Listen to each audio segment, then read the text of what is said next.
اللہ تعالیٰ سے ہم دعا کرتے ہیں کہ اللہ تعالیٰ ہمیں اخلاص عطا فرمائے. اس میں یہ خوبی کی بات کہہ لیجیے وہ صرف یہی ہے کہ جو کچھ ہوا ہے وہ سب اللہ تعالیٰ کے فضل و کرم سے ہوا ہے, اس کی مہربانی سے ہوا ہے. ہم تو ایک ٹول ہیں. ہمارے مربی ہیں ڈاکٹر محسن خان صاحب جو نوبل قرآن کے مترجم ہیں, ان کے لفظ میں کبھی نہیں بھولتا اور میں آپ کو بھی سنانا چاہوں گا. وہ کہا کرتے ہیں کہ عبد المالک مت سمجھو کہ تم کو بڑی چیز نہیں, ہم تو ایک ٹول ہیں, ایک چابی ہے اللہ تعالیٰ نے ہمارے ہاتھ میں پکڑا دی کہ بھی عبد المالک یہ تم کام کرو, مولانا شمیم صاحب آپ یہ کام کریں. یہ اللہ کا خاص کرم ہے کہ اس نے ہمیں اپنی رحمت سے ہمیں اس کام کے لیے چنا ہے. اور اللہ کا شکر ہے کہ الحمدللہ ہمارے ساتھ جو مخلص ٹیم, میرے لیے فخر ہے کہ عالم اسلام کی بہت بڑی معروف شخصیت مولانا صفی الرحمان مبارک پوری صاحب دارالسلام کے اندر ایک مدت تک کام کرتے رہے. وہ ہماری جو علمی کمیٹی تھی اس کے چیئرمین تھے. اور الحمدللہ یہ سلسلہ جو ہے گریجولی آگے بڑھ رہا ہے. پھر میں وہی بات کہوں گا, آپ حضرات سے ہمیں آپ کی توجیحات چاہیے, آپ کے مشورے چاہیے, آپ کی دعائیں چاہیے.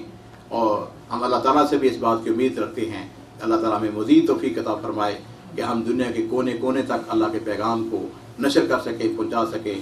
ربنا تقبل منا انک انت السمیع العلیم وتب علینا انک انت التواب الرحیم وآخر دعوانا الحمدللہ رب العالمین.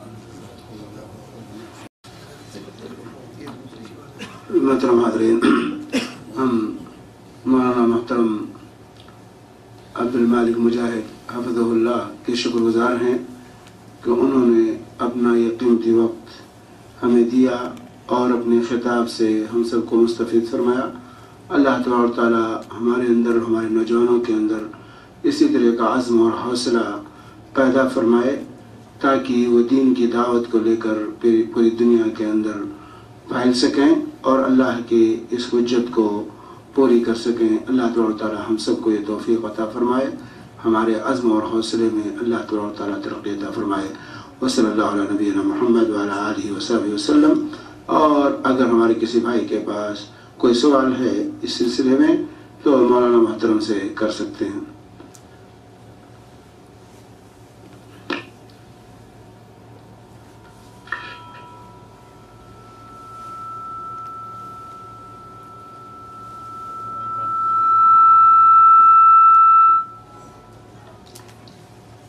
قطر میں چالو کرنا چاہ رہے ہیں جی انشاءاللہ دعا کریں گے.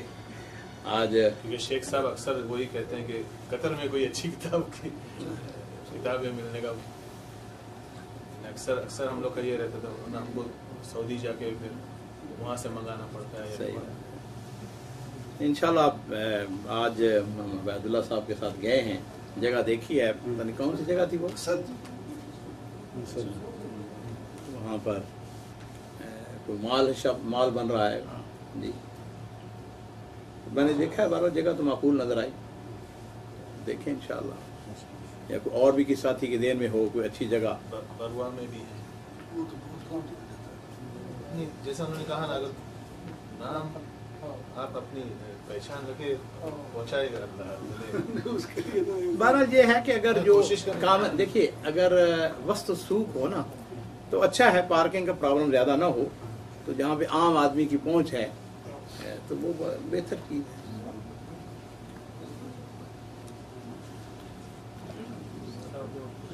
جی ہاں, یہ دارالسلام کے بکس, ای بکس میں ملتے ہیں جو امیزون کنڈل میں پڑھ سکتے ہیں, وہ بھی ہے. جی جی ای بکس بھی لے سکتے جی ہیں. جی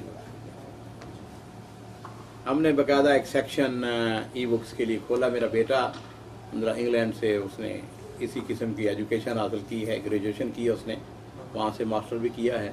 تو اب اس نے آئی ٹی ڈی کے نام سے, دارالسلام ٹیک کے نام سے اس نے کمپنی بنائی ہے لاہور میں, ڈی ٹیک کے نام سے. وہ الحمدللہ یہی کام کر رہی ہے. اس وقت ہماری جتنی بکس ہیں ان کو گریجولی تقریباً 20-25 اس کے ساتھ ٹیم ہے اس وقت. اس میں کوئی 8-10 انجینئر ہیں, کمپیوٹر انجینئر, وہ لگے ہوئے ہیں اسی کام کے اوپر. بظاہر لگتا یہی ہے کہ اتنا آسان کام ہے, لیکن اتنا آسان نہیں ہے. جس وقت اس کا آدمی داخل ہوتا ہے پھر اندازہ ہوتا ہے کہ خاصا, لیکن الحمدللہ وہ یعنی ہمیں امید ہے کہ کافی کتابیں انہوں نے دی بھی ہیں مارکیٹ کے اندر. اور اصل میں کچھ ایسے چیلنجز ہیں اس کے اندر ٹیکنیکلی طور پر, لیکن وہ الحمدللہ ٹیم مسلسل ماشاءاللہ لڑکے جو ہیں خاص طور پر جی نوجوان ہمارے, وہ صبح سویر سے لے کر رات گیا تک بیٹھ کے کام کرتے ہیں. بڑی خوشی ہوتی ہے ماشاءاللہ ان کے کام کو دیکھ کے انشاءاللہ.